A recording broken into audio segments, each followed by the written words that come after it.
Mesdames et messieurs, bonjour. Bienvenue au nouveau rendez-vous de l'actualité sur la chaîne YouTube du journal Alternative.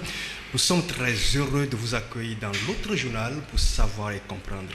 Avec nous sur ce plateau, Isidore Kouonou du journal Alternative, Ildefonse Akpaki, il est le directeur du site d'information La Gazette du Togo. C'est ensemble avec eux que nous allons faire le tour de l'actualité.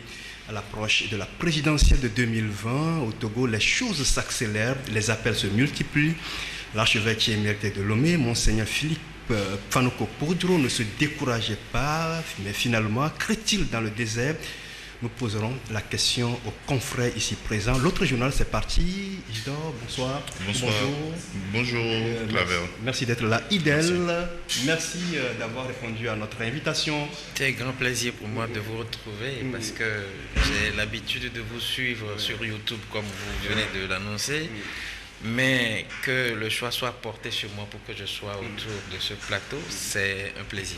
Oui, en tout cas, les internautes ont besoin de comprendre, d'écouter, de suivre votre analyse sur la situation sociopolitique de notre pays. Et on continue, on va démarrer avec vous, surtout sur la privatisation des sociétés d'État. Qu'est-ce que ça vous inspire? D'abord, je voudrais faire observer que ceux qui ont la gestion de la chose publique au Togo, posons-nous la question de savoir s'ils ont une notion d'État. Si nous arrivons à répondre à cette question, on peut amplement entrer dans le vif du sujet. À mon avis, lorsque nous parlons d'État, on parle de la chose publique. Et lorsqu'aujourd'hui, on fait face à des privatisations de sociétés d'État, alors qu'en amont, le Togo a disposé d'un certain nombre de sociétés d'État qui aujourd'hui ont mis la clé sous le paillasson sans qu'on sache réellement ce qui s'est passé. C'est-à-dire, aucun audit ne nous a situés. C'est une première remarque. La deuxième remarque, lorsque nous parlons de privatisation, pourquoi on arrive aujourd'hui à privatiser les sociétés togolaises au même moment où on nous parle d'un plan national de développement? Ça fait deux choses que nous ne comprenons pas. Quand vous privatisez, cela veut dire que vous n'êtes plus à même de gérer vous-même. Maintenant, tout le temps que vous avez eu à gérer, quel a été l'audit pour que vous passiez maintenant la main à quelqu'un d'autre? Au fait, nous avons, ou personnellement, j'ai eu une idée de ce que les dirigeants togolais optent pour une politique de le Togo. Pour nous, c'est une société privée. Pourquoi? Oui. Le Togo, c'est un État. Le Togo appartient au Togolais. Voilà pourquoi j'ai posé la question de savoir est-ce qu'ils ont une notion d'État?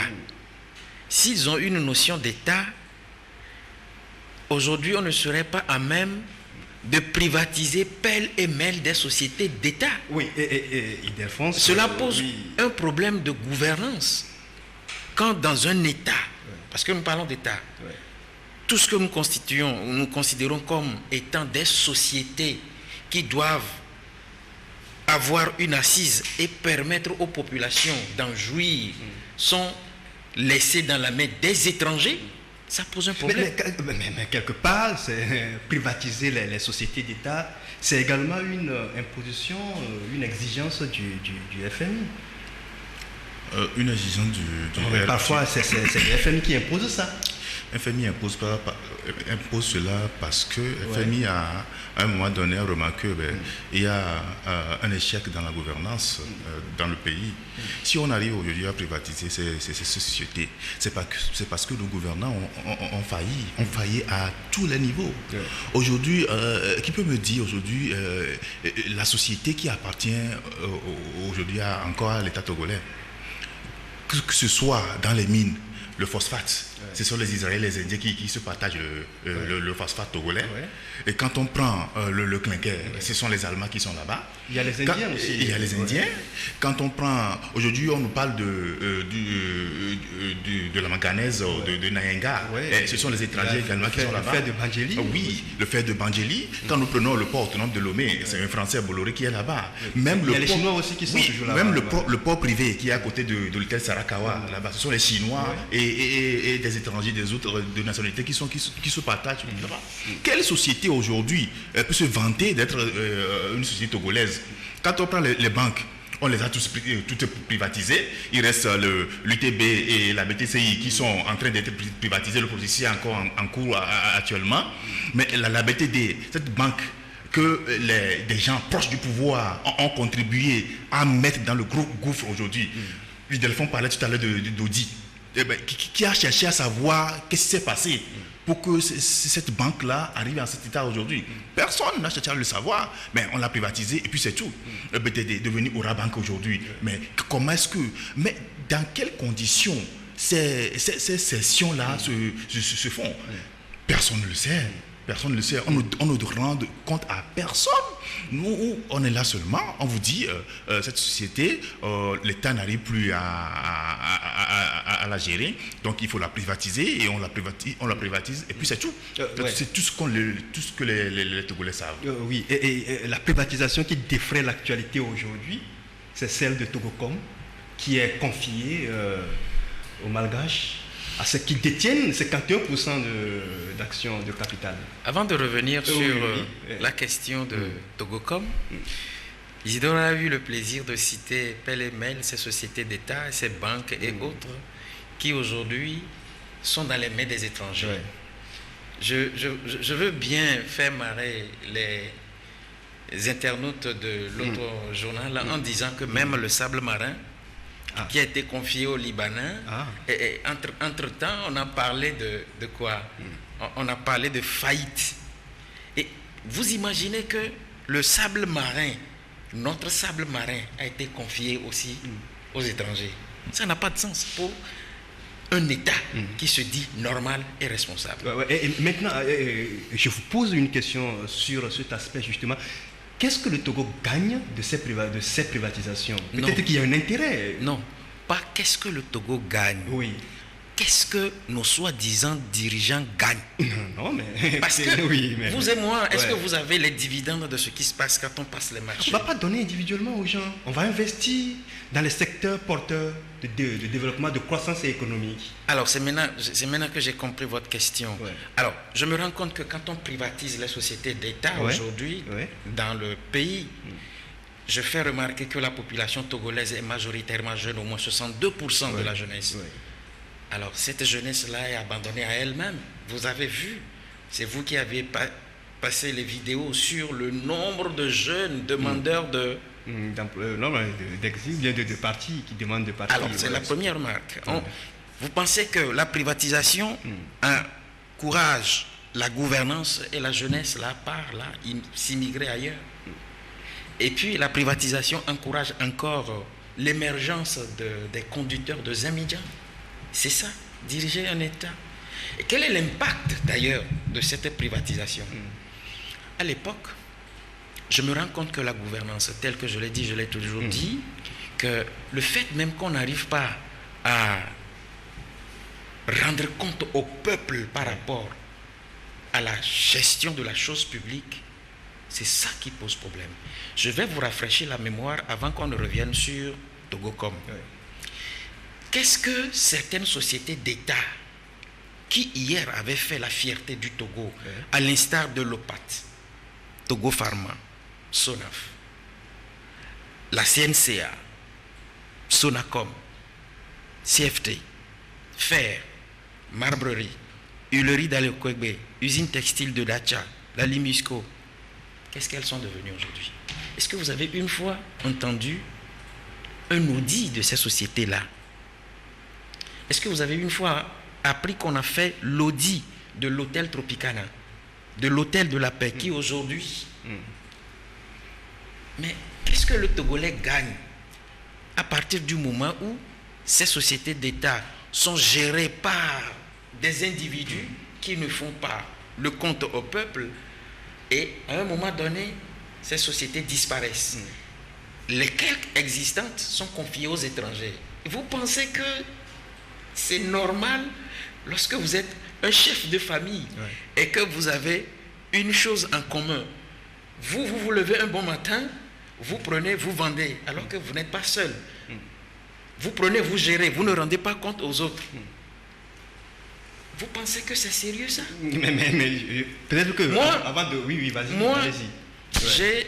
J'ai appris que même Togo, comme qu'on cède aujourd'hui... On va en parler tout à l'heure, parce que je vais poser une question également, la même question à Jidor, pour écouter, pour voir son avis sur cette question. Est-ce que le Togolais, ou bien il y a un impact de cette privatisation sur la vie des Togolais? Est-ce que vous avez l'impression? Non. Quel impact de la vie, quel impact sur la vie des Par exemple, investir, les retombées dans la construction des infrastructures, vous voyez, par exemple. C'est parce que ces privatisations n'ont aucun impact sur la vie des Togolais. C'est parce que les Togolais... Vous le croyez? Mais comment? Je vis au Togo. Je subis cette situation au même titre que mes compatriotes togolais qui sont dans le pays. Si vraiment ces privatisations ont un impact sur la vie, sur le quotidien des Togolais, je ne crois pas qu'aujourd'hui on créerait encore un autre plan qu'on vendrait aux bailleurs de fonds. Parce qu'avant le PND, il y a eu de multitudes de plans. DSRP, DSRP, SCAP et autres. Vous voyez? Donc c'est parce que tout cela a connu des chèques qu'on en vienne aujourd'hui à créer un autre plan. Et on voit aujourd'hui les dirigeants eux-mêmes, ils se rendent compte que ce qu'ils font, c'est-à-dire n'avantage pas le peuple. Que leur gouvernance, c'est carrément un échec. C'est pourquoi ils ne continuent pas à inventer des plans. Les mêmes dirigeants pourront vous démentir avec le rapport de Doing Business qui classe le Togo premier pays réformateur. Cheikh Claver, le Doing Business, nous l'avons déjà dit ici, ça c'est un argument entre les maîtres des gouvernants. Écoutez, les Doing Business là, c'est du pipeau. Ça c'est du pipeau. Je sais pas, c'est un éléphant au pied d'argile qu'on présente aujourd'hui aux bailleurs, aux investisseurs, aux Togolais. D'autant plus que au sein même de l'institution, la Banque mondiale, il y a des responsables qui dénoncent ce classement-là, ce rapport-là. L'économiste en chef a démissionné en 2018. Oui, parce que les critères pour lesquels on choisit ces pays-là, les critères qui amènent au choix de ces pays, les critères ne sont pas valables. Qu'est-ce qu'on dirait aujourd'hui? Quand on prend le Togolais, on nous parle de l'assainissement du climat des affaires, qu'aujourd'hui en 24 heures on peut se lever et créer une entreprise. Moi je me demande combien d'entreprises on a créé aujourd'hui. Et ces jeunes-là qui se baladent dans les rues, ces jeunes-là qui dorment à la direction, au service des passeports et qui veulent des passeports pour quitter le pays.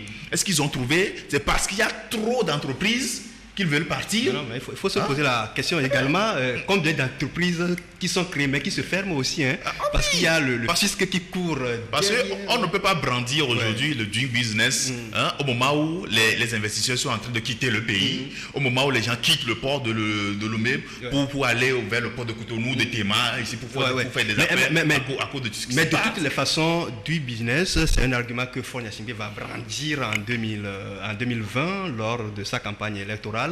Déjà, implicitement, il demande qu'on lui accorde des voix, un autre mandat, pour pouvoir continuer le travail qui est effectué. Revenons maintenant sur le cas Togocom. Vous avez dit tout à l'heure que le Doing Business, c'est ce que M. Faure Gnassingbé va présenter comme étant un acquis. Lors de son discours, il a dit implicitement. Oui, nous savons. C'est un acquis. Oui, nous savons très bien que le régime togolais est spécialiste dans le paiement à coups de milliards de ces rapports. Et ça, c'est vous qui le dites. Non, moi, je l'assume également. Nous le savons. Sur le terrain, quel impact cela donne? Ceux qui ont rédigé ce rapport-là, est-ce qu'ils ont eu le courage de passer dans les ménages? Mais même quand vous parlez du climat des affaires, vous l'avez dit tout à l'heure implicitement, au même moment où on a servi quelque chose durant la semaine du secteur privé, quelques heures après, on privatise une société d'État. Et on la confie à qui? Vous parlez de quelle société d'État? Vous le savez bien, mais j'en viens. Ouais. Je vais en parler. Ouais, on attend.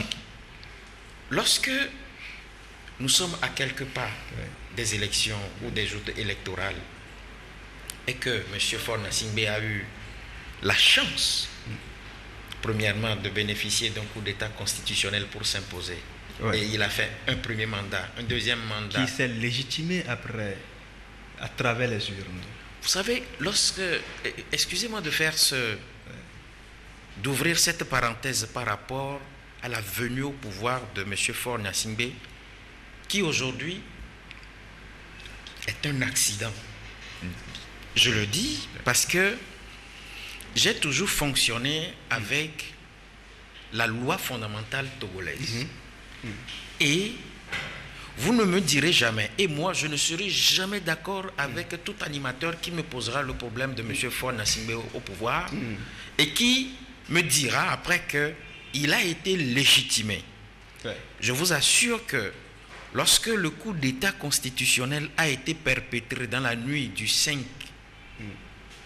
février 2005, la même constitution, à une de ses dispositions, condamnait vigoureusement cet acte-là et disait en même temps que ceux qui seront passibles d'un coup d'État constitutionnel, voilà ce qui leur arrivera. Maintenant, revenons à Togo.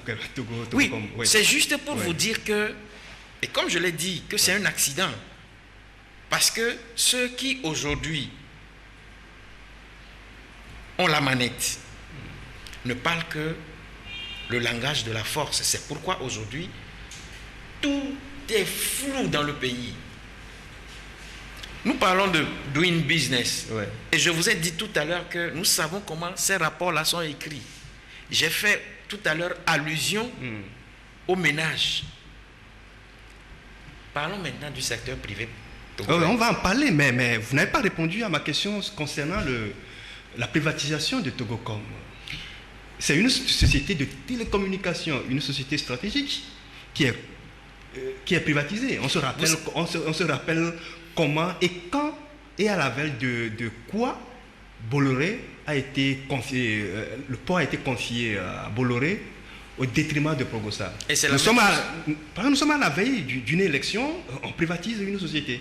Et j'ajoute que cette société de communication-là, lorsque vous fouillez très bien, vous verrez que les hauts perchés, les gros bonnets, c'est-à-dire ceux-là qui sont accrochés au pouvoir, qui donnent des ordres, avaient à un moment donné provoqué la faillite même de cette société. Moi, j'ai des informations qui font état de ce que il y a des autorités qui ont fait des dettes à coups de milliards dans la communication. Leur maîtresse, qui recevait au moins 1 million de crédits de communication par mois. Et depuis décembre de l'année dernière, on a engagé des gens pour épurer, faire disparaître des dossiers de dettes. Monsieur Ildefonse, aujourd'hui, la ministre de la communication, de la télécommunication, a dit ceci, que le Togocom fait un chiffre d'affaires annuel de 120 milliards. À qui on a rendu compte depuis là? Mais elle a dit au moins, et elle a situé l'opinion. Vous savez, ceux qui travaillent avec Madame Sina, c'est elle, non? Oui. C'est elle dont vous parlez. Le syndicat qui travaille et dont les membres sont proches de cette dame-là l'ont dénoncé dans un passé récent. Et je suis désolé que c'est moi-même qui suis allé faire l'interview. Et je peux vous dire que quand Madame Sina parle, moi je l'écoute par là et ça ressort par ici. Parce que par 2 fois, elle a d'ailleurs menti qu'un autre opérateur économique viendra et patati patata, elle a donné les délais et après tout, ce n'est que du pipeau. Lorsque vous avez des hommes à la carrure de Madame Sina qui dit à ceux avec qui il travaille, on ne me tient pas tête, ni le chef de l'État, ni les députés. Celle-là, quand elle parle, ça veut dire qu'elle a peut-être ses deux pieds sur quelque chose et elle ne fera pas ce que le gouvernement lui dira. La preuve, elle a été interpellée par 2 ou 3 fois pour répondre de ce que toi et moi nous sommes en train de dire, pour qu'elle situe au moins l'opinion publique togolaise par rapport à la gestion même de la communication au Togo. Elle a refusé. Oui, mais bon, en attendant, peut-être que mais il y a une Assemblée nationale qui doit interpeller. Depuis, personne ne dit rien, la société civile ne dit rien. Les partis politiques de l'opposition également ne réagissent pas. Oui, Claver, je voudrais un peu revenir sur le cas Togocom, la privatisation de cette société-là. Ça fait pitié, hein, les conditions dans lesquelles on a privatisé cette société.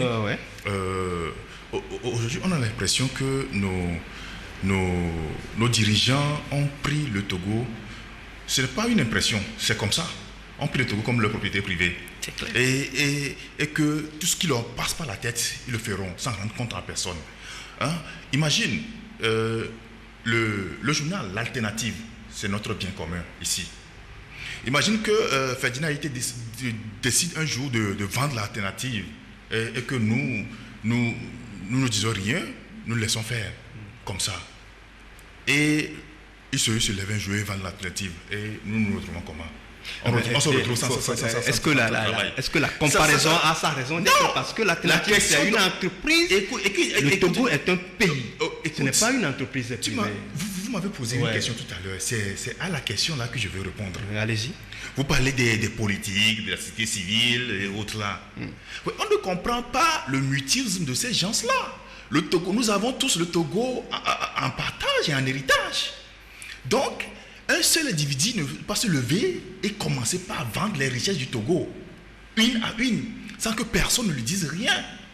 Aujourd'hui, ça fait pitié que ni la société civile, ni les partis politiques, notamment les leaders de l'opposition, ni les intellectuels, aucun de ces personnes-là ne lève les doigts. Il y a les députés aussi qui ont les prérogatives. Écoute, quel type de député dont tu parles, dont vous parlez? Si la société civile le fait, si les partis politiques l'Assemblée nationale mouton, au moins les députés monocolores qui appartient au régime seul. Comment vous pouvez dire ça? Parce que lors du vote de la... Moi, je vois très mal ces députés-là lever les doigts pour empêcher le régime de vendre ce qui appartient au Togo. De la loi de vote du diaspora la fois passée, ils sont abstenus quand même. Il ne faut pas dire que c'est... Non, là, ça les avantage. Mais au moins, dites-moi que parmi ces têtes-là, il n'y a personne qui aspire à diriger ce pays un jour.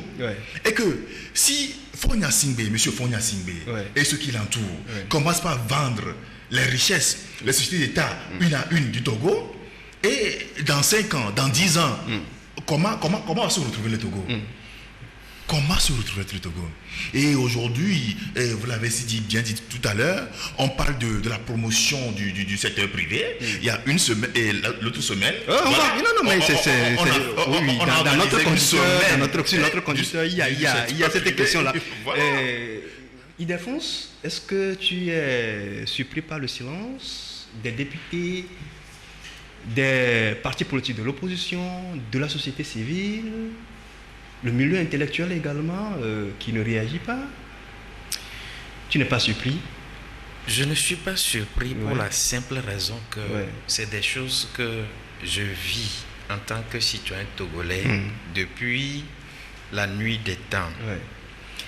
Mais à cette situation, il faut coller des observations. Vous savez, quand Isidore parlait tout à l'heure d'assemblée monocolore, et que mais ça, c'est vous qui le dites. Dans votre